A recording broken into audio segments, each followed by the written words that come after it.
I proceed, Mr. Speaker? Yes, Council, you may proceed. Thank you so much. When were you paid this salary? When did you see it in your account? At the end of the month is where normally salaries get into our accounts. Just want the record to be clear when, say end of September, end of October, so that the record is clear. As per attached pay slips, Mr. Speaker. Mr. Speaker, may I kindly get the witness to answer my question so that I make progress? When were you paid this salary? Which month? Which end of which month? At the end of every month from the time we were sent on compulsory leave. But when did this payment, when this cash land in your account? When did you see this money in your account that you have been paid? It's not on regular dates because it's paid on monthly basis. It's not paid as lump sum. When were you first paid this salary? When was the first time? Immediately we were sent home, we received the salary. That is in the end of September 2022. Have you made any efforts to return this money to the county government since you are aggrieved by the payment? I'm not supposed to do so, Mr. Speaker. I've asked, have you made any effort to return this money to the county government? I haven't. You haven't.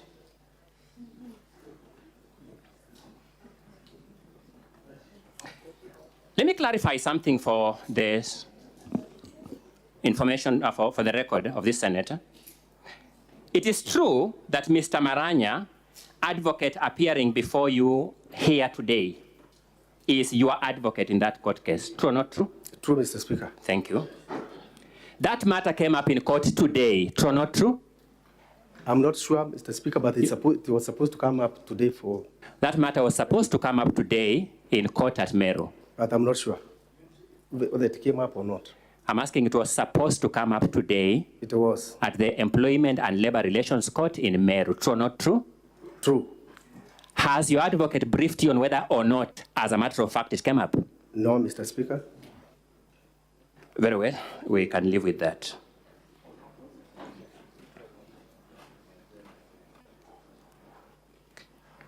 When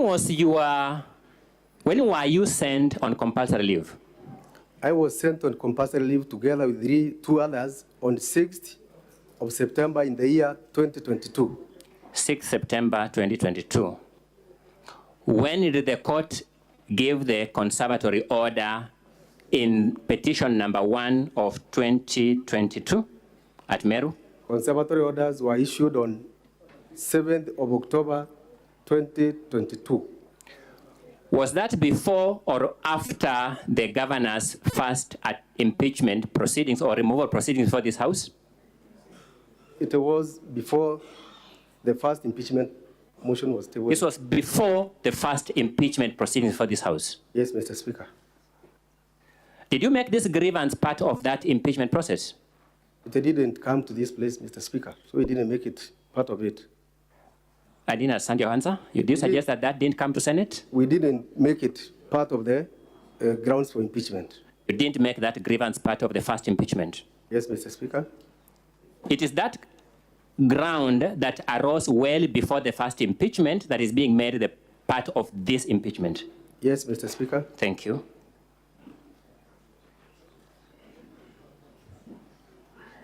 Allow me to briefly take you to page 336 to 339 volume of volume 2 of the County Assembly's documents. Pages 336 to 339.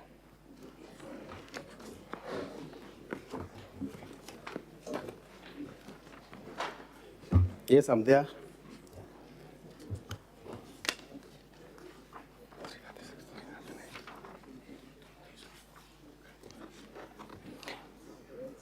Is that letter authored by the governor? The letter is authored by the... No, just answer my question. Is it authored by the governor? No. Is it copied to the governor? No.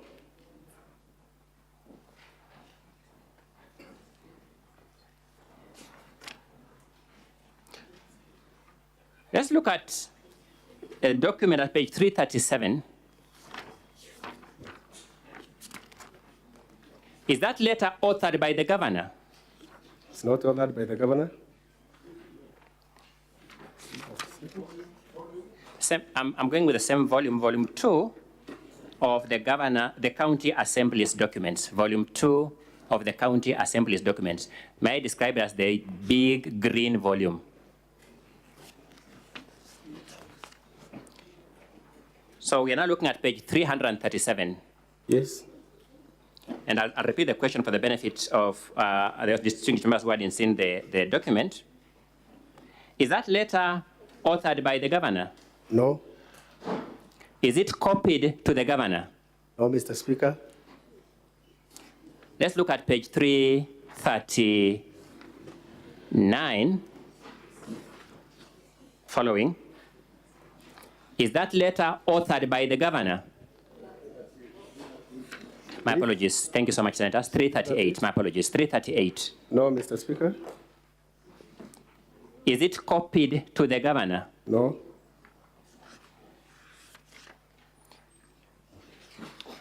You have said, correct me if I got you wrong, that the author of this letter said that he was acting on the instructions of the governor. Did I get you right? You got me right. The body of that letter has only 3 sentences. At page 336, the body of the letter, page 336, has only 3 sentences. Yes.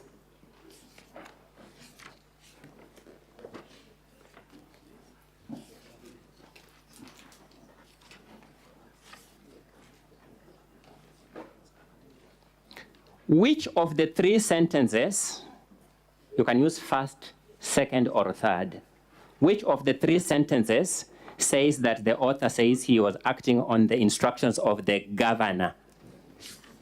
None. None.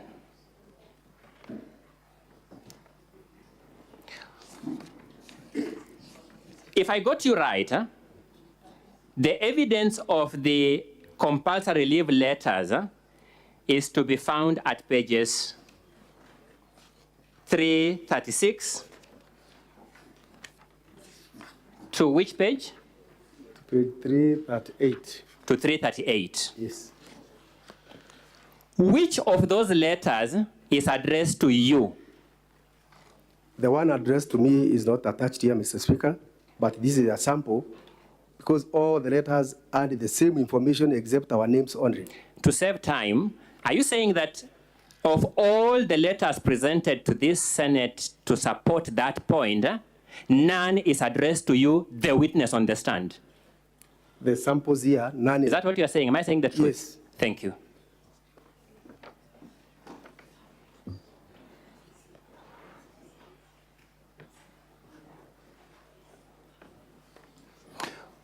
When you are employed in the county government of Meru, was your employment letter under the hand of the governor? The governor gazetted me, Mr. Speaker. The governor? Gazetted. Was the gazette notice under the hand of the governor? Of course, it is the governor who gazettes. I've asked you a simple question, not what of course it is. I'm asking what in fact it was. Are we communicating? Yes. Was the gazette notice under the hand of the governor? I just know there was a gazette notice. I don't know who said. Mr. Speaker, my question is not ambiguous. I would rather the witness is ordered to answer my question. Yes, it is the governor. Have you presented that gazette notice anywhere in the documents you have given this Senate? No, Mr. Speaker.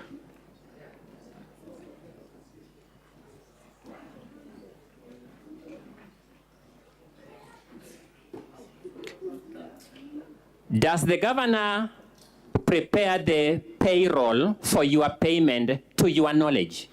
No, Mr. Speaker.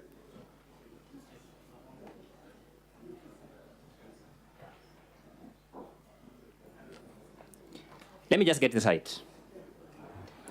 It is that person who is not responsible for your name on the payroll. It is that person who didn't author these letters at page 336 to 338. It is that person who was not copied in these letters from page 336 to 338. It is that person who didn't speak in that meeting you have just showed us on that clip that you want this Senate to impeach. Am I getting your case right? Correct. Thank you.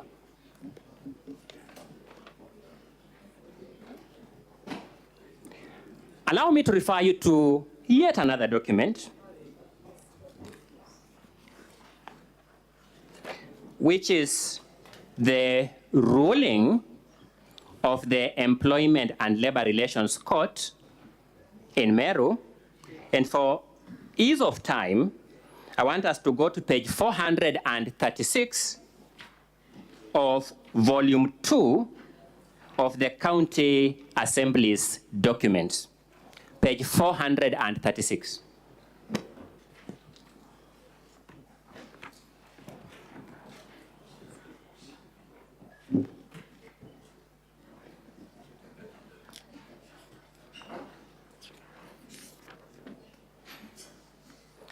Please confirm, my apologies. A moment. Yes, I'm on page 436. Just for the record, I want you to confirm that that is a part of the ruling of the Employment and Labor Relations Court at Meru. I confirm.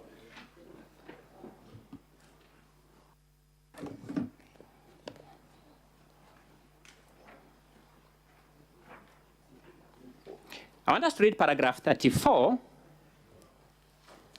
so that you confirm whether I'm reading it correctly, just for the sake of the Hansard of this House.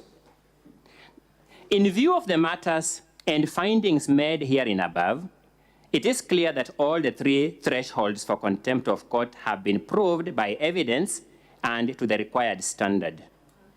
Consequently, I must cite the respondents for contempt for disobeying the order issued by Marete J on 7th October 2022.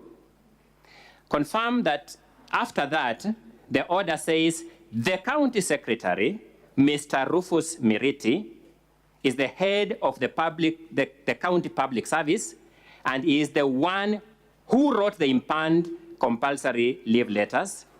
Therefore, he was the proper person to ensure that the court orders were complied with by ensuring that the applicants are allowed back to their offices and all their salaries were duly paid. Am I reading it correctly? Correctly. For completeness of record, confirm that the court is also referring to that your salaries be fully paid.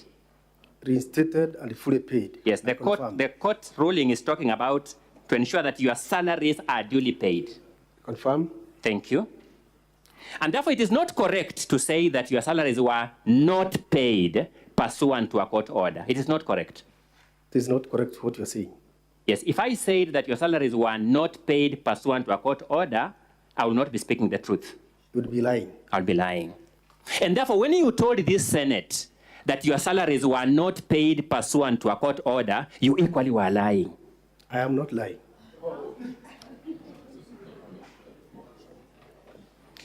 The court order at paragraph 34, the court ruling at paragraph 34 identifies by name and office the person who was responsible or the proper person to ensure that those court orders were complied with. Does it? Yes, it identifies. Whose name is it?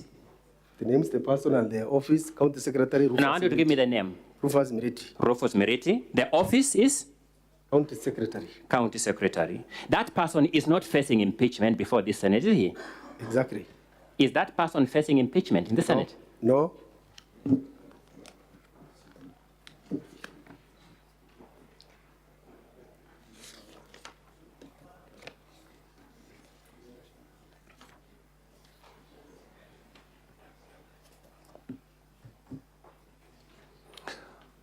Whom did the court summon to attend court and purge the contempt? The court invited the County Secretary. By name? Dr. Kiambi Atheru. Dr. Kiambi? Atheru. Veru. Is that person before this Senate facing impeachment? Not.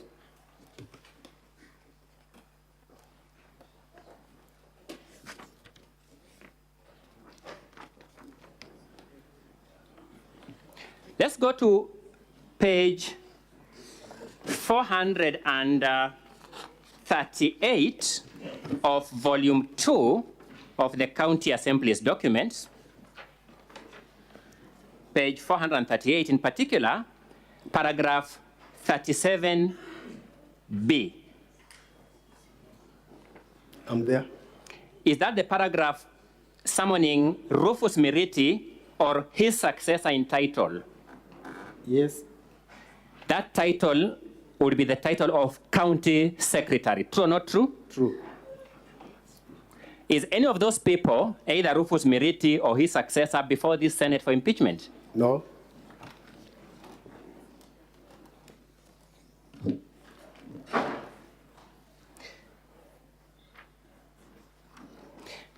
Did I hear you to say that the governor appeared in court?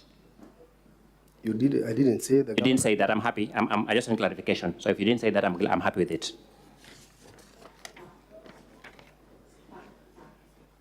Did I hear you to say that you got audience with the governor over your compulsory leave matter? Yes, through the county secretary, I said. You got audience with the governor? Through the county secretary.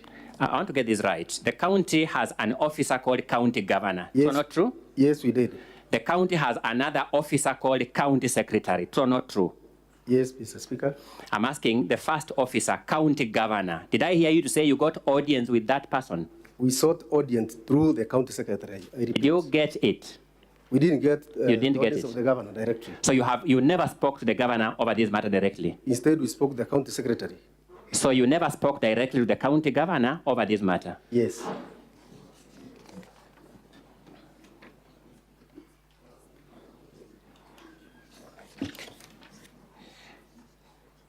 In the course of the proceedings in Meru Employment and Labor Relations Court petition number 1 of 2022, you once filed an application to have Mr. Murega Baichu made a party to those proceedings. Do you remember that? Yes, we did. You filed to have Mr. Murega Baichu made a party because you believed he must be held personally responsible for his own actions or words. Yes. Before this Senate, you believe the governor is now the one to be held responsible for the words of Mr. Murega Baichu. Yes, I believe. I'm happy with that, and that is all in my cross-examination of this witness.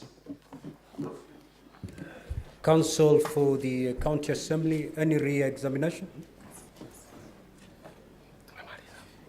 Yes, Mr. Speaker, and it will be done by my colleague, Mr. Eric Muriuki. Mr. Speaker, my name is Eric Muriuki, Advocate of the High Court. I shall be conducting the re-examination. Now, Mr. Paul Mwaki, Yes, please. you are referred to two orders. The first order is the order that is on page.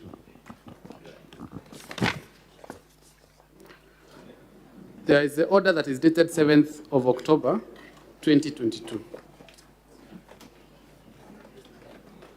Yes, you refer me to that. Have you seen that order? I know it. That is the order on page 460. 440 of volume 2. Is that order different from the order on page 402 of the governor's documents? Yes, Mr. Speaker, they are different. On page 402 of the governor's index of documents,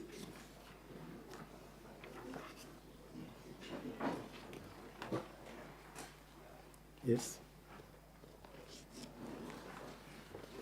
I want you to tell me, at the top of that order, where does the story of payment of salaries come in? It comes on item number 1. What is the heading of where that is explained? That it says that all the salaries have been paid. No, what is the title? The title is in open court via Teams on the 19th 19th of October 2023 before the Honorable Justice Onesimus N. Makau. Confirm that the issue of salary is brought in as an explanation, or rather as a way of mitigation, for the respondents to avoid being punished for contempt of court. I do confirm.